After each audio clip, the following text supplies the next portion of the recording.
Good morning students, welcome to your social class.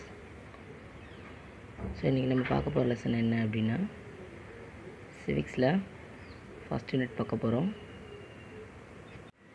Topic வந்து பார்த்திங்கன்னா how the state governments works. So இந்தியாவோட state government.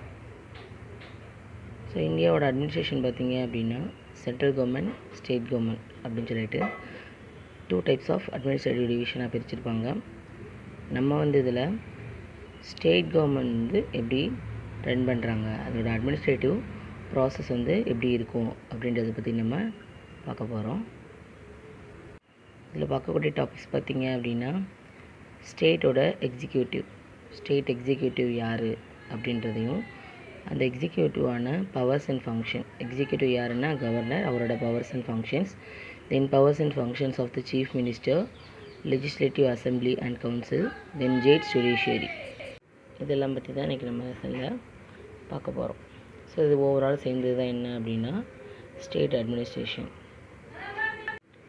There are 2 sets of government in our country, the central government and the state government. There are 28 state governments in our country. Every state has a government to run its own administration. The states have their own executive, legislature and judiciary.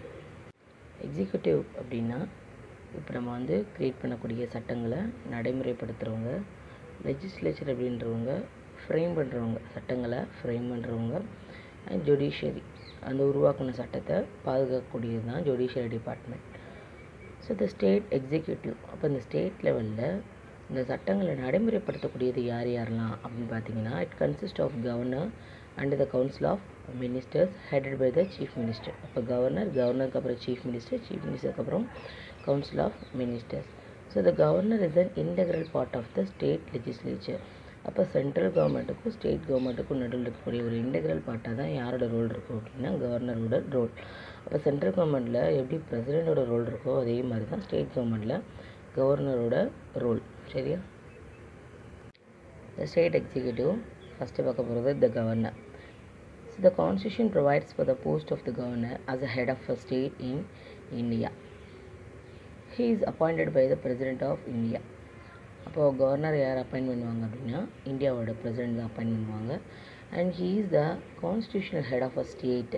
இவர் தான் வந்து அதாவது அரசியலமைப்பை பாதுகாக்கக்கூடிய, state லெவலில் safeguard பண்ணக்கூடிய ஒரு இடத்துல இருக்கக்கூடிய யார் அப்படின்னா governor. And governor is appointed for a term of 5 years. இவர் 5 yearsக்கு வந்து அப்பாயின்ட் பண்ணுவாங்க. உங்களுக்கு பார்த்தீங்க அப்படின்னா டைரக்ட் எலெக்ஷன் கிடையாது. சரியா? இப்படி நம்ம சீஃப் மினிஸ்டரையும் பிரைம் மினிஸ்டரையும் டைரக்ட் எலெக்ஷன் மூலமாக எடுக்கிறோமோ அந்த மாதிரி எடுக்க மாட்டோம். இவங்க வந்து இன்டைரக்ட் எலெக்ஷன் ப்ராசஸில். But before the expiry of his full term the president can dismiss his from office. அதாவது அவரோட டேர்ம் ஆஃப் ஆஃபீஸ் வந்து 5 years. ஒருவேளை ஏதாவது ஒரு ரீசன் இருக்குது அப்படின்னு சொல்லிட்டு நிறைய ரீசன்ஸ் வந்து இருக்கும். இந்த மாதிரி ஏதாவது ஒரு காரணங்கள் வரும்போது அந்த 5 years அப்படின்றது குறையிறதுக்கான வாய்ப்புகள் இருக்குது. So the governor may also resign on his own interest. அவர் வந்து அவரோட ஓன்லேயும் என்ன செஞ்சுக்கலாம், ரிசைன் பண்ணிக்கலாம். His term of office may be extended and he may be transferred to another state. உங்களோட டேர்ம் ஆஃப் ஆஃபீஸ் வந்து பார்த்தீங்க அப்படின்னா எக்ஸ்டெண்ட் பண்ணவும் செய்யலாம். 5 years அப்படின்றத என்ன செய்யலாம், இன்க்ரீஸ் பண்ணவும் செய்யலாம். அடுத்த 5 yearsக்கும் அவங்களே இருங்க அப்படின்ற மாதிரி இன்க்ரீஸ் பண்ணவும் செய்யலாம், அல்லது ட்ரான்ஸ்ஃபர் பண்ணவும் செய்யலாம். என்ன அப்படின்னா இப்போது சேம் ஸ்டேட்டில் இருக்கக்கூடிய பர்சனை, இப்போ ஃபார் எக்ஸாம்பிள் தமிழ்நாட்டில் இருக்கக்கூடிய பர்சனை தமிழ்நாட்டுக்கு கவர்னராக அப்பாயின்ட் பண்ண மாட்டாங்க. எல்லா ஸ்டேட்லேயுமே வந்து பார்த்திங்க அப்படின்னா வேறு ஸ்டேட்டை சேர்ந்தவங்க தான் கவர்னராக அப்பாயின்ட் பண்ணியிருப்பாங்க. சரியா? And however the state government cannot remove the governor from his post. State government என்ன செய்ய முடியாது அப்படின்னா கவர்னரை அவரோட போஸ்டிங்லேருந்து ரிமூவ் பண்ண முடியாது. ஏன்னா அப்பாயின்ட் பண்ணியிருக்கிறது பிரசிடென்ட். சரியா? So to be the governor a person must be. So கவர்னராக இருக்கணும் அப்படின்னா அவருக்கான குவாலிஃபிகேஷன் என்னென்னு பாருங்கள். A person must be a citizen of India and should have completed 35 years of age. அவர் ஒரு இந்தியன் சிட்டிசனாக இருக்கணும், 35 years வந்து கம்ப்ளீட் ஆகிருக்கணும்.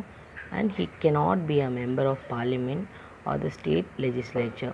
பார்லிமெண்ட்லேயோ அல்லது ஸ்டேட் லெஜிஸ்லேச்சர்லேயோ வந்து என்ன செய்யக்கூடாது அப்படின்னா அவர் வந்து மெம்பராக இருக்கக்கூடாது. And he should not hold any office of profit. அப்போ கவர்மெண்ட்டோட எந்த ஒரு ஆஃபீஸ் ஒர்க்லேயும் அவங்க எந்த செஞ்சுருக்கக்கூடாது, ஒரு ஒர்க்கில் இருந்திருக்கக்கூடாது. ஸோ இந்த மாதிரியான குவாலிஃபிகேஷன் தான் கவர்னருக்கான qualification. Then powers and function, அவரோட பவர்ஸ் அண்ட் ஃபங்க்ஷன் என்னென்னு பார்ப்போம். The governor is a normal executive in a state. எப்படி பிரசிடெண்ட் வந்து ஒரு கண்ட்ரியோட ஒரு சட்டங்களை வந்து நடைமுறை கொண்டு வராங்களோ, அவரோட சைன் இல்லாமல் என்ன செய்ய முடியாதுன்னா ஒரு சட்டத்தை பாஸ் பண்ண முடியாது. அந்த மாதிரி ஸ்டேட் லெவலில் ஒரு மெயினான எக்ஸிக்யூட்டிவ் வருதான். So all the executive powers of the states are. அப்போ இந்த கவர்னருக்கு இருக்கக்கூடிய எக்ஸிக்யூட்டிவ் பவர்ஸ்லாம் என்னென்னு பார்ப்போம். ஒன்று வந்து vested upon him and decision are taken in him in his name. His appointments he appoints the chief minister and council of minister. So first power பார்த்திங்க அப்படின்னா சீஃப் மினிஸ்டரையும் அவங்கள கீழே இருக்கக்கூடிய மினிஸ்டர்ஸையும் வந்து அப்பாயின்ட் பண்ணக்கூடிய ரைட்ஸ் வந்து இவருக்கு தான் இருக்குது. அந்த எலெக்ஷன் மூலமாக செலக்ட் பண்ணுவாங்க. அவங்கள பதவி பிரமாணம் செஞ்சு வைக்கக்கூடிய டியூட்டி மட்டும் கவர்னர் பார்ப்பாங்க.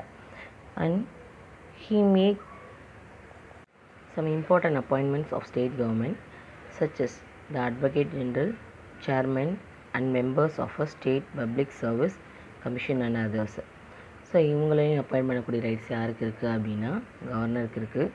And the president imposes emergency in a state and article 356 on the basis of report the governor. அப்போ பிரசிடெண்ட்டுக்கு வந்து இவர் என்ன செய்யலாம் அப்படின்னா ரிப்போர்ட் பண்ணலாம். எப்போது எந்த டைமில் அப்படின்னா ஸ்டேட் கவர்மெண்ட்டில் ஏதாவது ஒரு எமர்ஜென்சி டைம் அப்படின்றப்போ அந்த ரிப்போர்ட்டெல்லாம் யார் தான் வந்து பிரசிடெண்ட் சப்மிட் பண்ணணும்னா கவர்னரோட டியூட்டி தான். அந்த governor also act as a chancellor of state universities. So நம்மளுக்கு நிறையா யூனிவர்சிட்டிஸ், நம்பர் ஆஃப் யூனிவர்சிட்டிஸ் வந்து தமிழ்நாட்டில் இருக்குன்றது தெரியும். ஸோ இது எல்லா ஸ்டேட்டுக்குமே பொருந்தும், சரியா? ஸோ எல்லா ஸ்டேட்டில் இருக்கக்கூடிய யூனிவர்சிட்டிஸ்லாம் பார்த்திங்க அப்படின்னா வைஸ் சான்சலர் தான் இருப்பாங்க. இப்போ ஒரு ஸ்டேட்டோட எல்லா யூனிவர்சிட்டிக்கும் சான்சலர் யாருன்னு பார்த்தீங்க அப்படின்னா அந்த ஸ்டேட்டோட கவர்னர் தான் சான்சலராக இருப்பாங்க, சரியா? And he summons the prorogues the sessions of state legislature and he can dissolve the legislative assembly. அப்போ இவருக்கு legislative assembly சட்டப்பேரவை இருக்கு இல்லையா, அதை வந்து டிசால்வ் பண்ணக்கூடிய ரைட்ஸ் யாருக்கு இருக்குது அப்படின்னா இந்த கவர்னருக்கு இருக்குது. அடுத்தது பார்த்திங்க அப்படின்னா money bills. Money bills can be introduced in the state legislative assembly only with the approval of the governor. Money bills அப்படின்னா இப்போ வந்து பட்ஜெட் தாக்கல்லாம் செய்வாங்க இல்லையா, அந்த அதாவது வந்து கவர்மெண்ட்டுக்கு வந்திருக்கக்கூடிய நிதியை வந்து ஒவ்வொரு டிபார்ட்மெண்ட்டுக்கும் செப்பரேட் பண்ணுவாங்க. ஸோ அப்படி ஒவ்வொரு மணி பேஸ்டு வரக்கூடிய பில்ஸ் எல்லாமே இவரோட சைனோடு தான் என்னாகும் எக்ஸிக்யூட்டிவ் பண்ண முடியும். அந்த governor May promulgate ordinances when the legislative assembly or both the houses of the legislature when there is two houses are not in session. இப்போ இவர் என்ன செய்யலாம் அப்படின்னா ஸ்டேட் அசம்பிளி வந்து ப்ரொமல்கேட் பண்ண முடியறதுக்கான வாய்ப்புகள் இவருக்கு தான் இருக்குது. அந்த governor May nominate one member from the Anglo Indian community to the legislative. அதாவது ஸ்டேட் கவர்மெண்ட்டோட லெஜிஸ்லேட்டிவ் சட்டப்பேரவை இருக்கும் இல்லையா, ஸோ அதில் வந்து சில கேட்டகரிஸ் கொடுத்துருப்பாங்க. இந்த நம்பர்ஸில் வந்துட்டு ஒரு குறிப்பிட்ட பர்சன்டேஜ் வந்து பார்த்திங்க அப்படின்னா ஆங்கிலோ இந்தியன்ஸ் கொடுப்பாங்க. அதை செலக்ட் பண்ணுற ரைட்ஸ் யாருக்கு இருக்குது அப்படின்னா நம்மளோட கவர்னருக்கு இருக்குது. சென்ட்ரல் கவர்மெண்ட்டில் பிரசிடெண்ட்டுக்கு இருக்குது, சரியா? அண்ட் தென்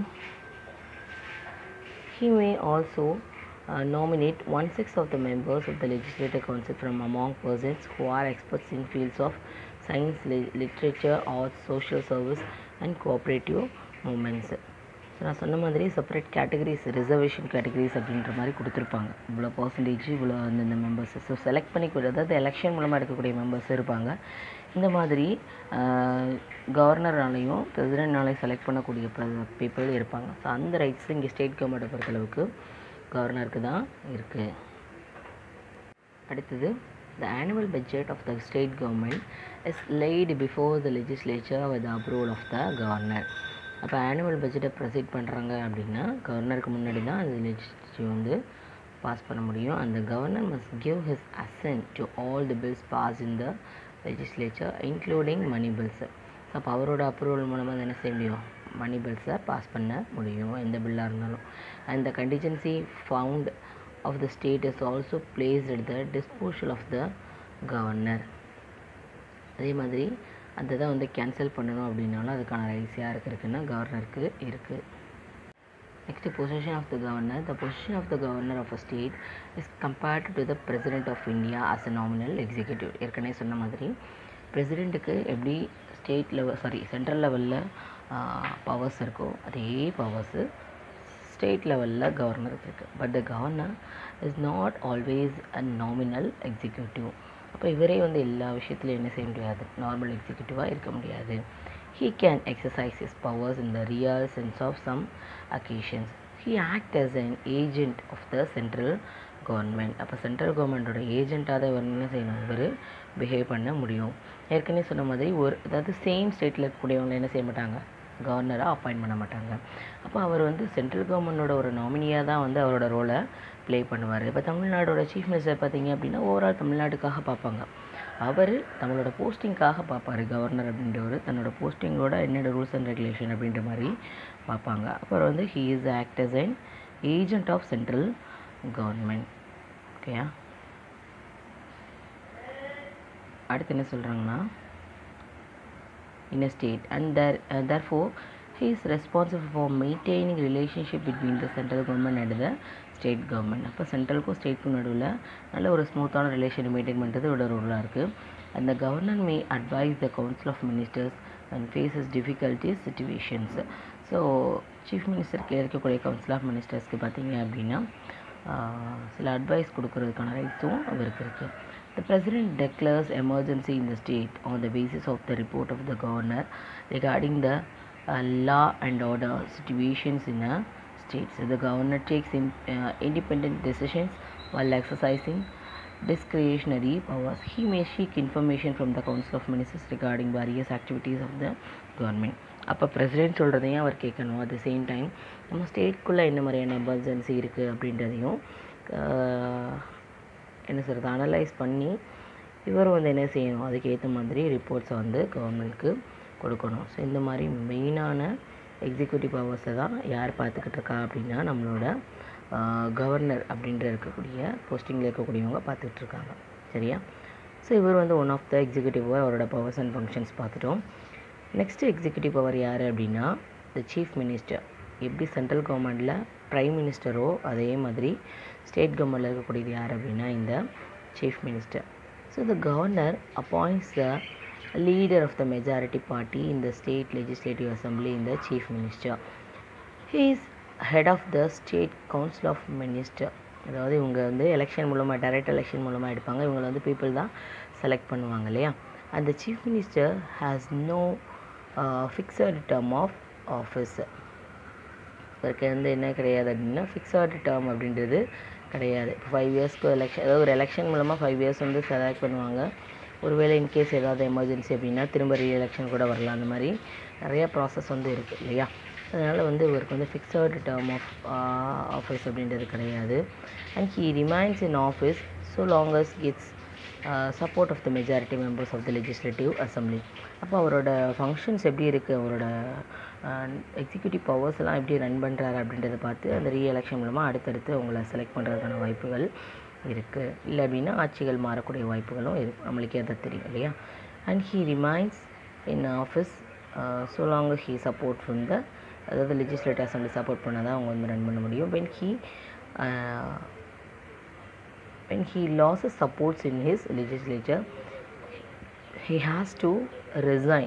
ஒரு என்ன செஞ்சாகணும், ரிசைன் பண்ணி ஆகணும் அவங்களோட சப்போர்ட் இல்லை அப்படின்னா, அதாவது அவங்களோட ஒப்பீனியன் வந்து சரியாக இல்லை அப்படின்னா. And the resignation of the chief minister means the resignation of the whole council of ministers in the state. அப்போ ஒருவேளை சீஃப் மினிஸ்டர் வந்து ரிசைன் பண்ணுறேன்னு சொன்னாங்க அப்படின்னா அந்த ஹோல் கவுன்சில் ஆஃப் மினிஸ்டர்ஸுமே என்ன ஆகிற மாதிரி இருக்கும், அந்த போஸ்டிங்லேருந்து மாறுபடுற மாதிரி இருக்கும். ஏன் அப்படின்னா அவர் அமைச்ச கூட்டணி தான் அது இல்லையா. இதுக்கு இந்த டிபார்ட்மெண்ட்டுக்கு இந்த மினிஸ்டர் இருக்கணும் அப்படின்னு சொல்லிட்டு அவர் அமைச்சது தான்.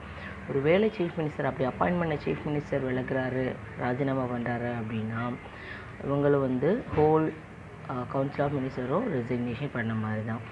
So the chief minister must be a member of the state legislature. இவரோட குவாலிஃபிகேஷன் பார்த்திங்கன்னா இதுதான். And if he is not a member of the state legislature at the time of taking over charge, he must be within a period of 6 months.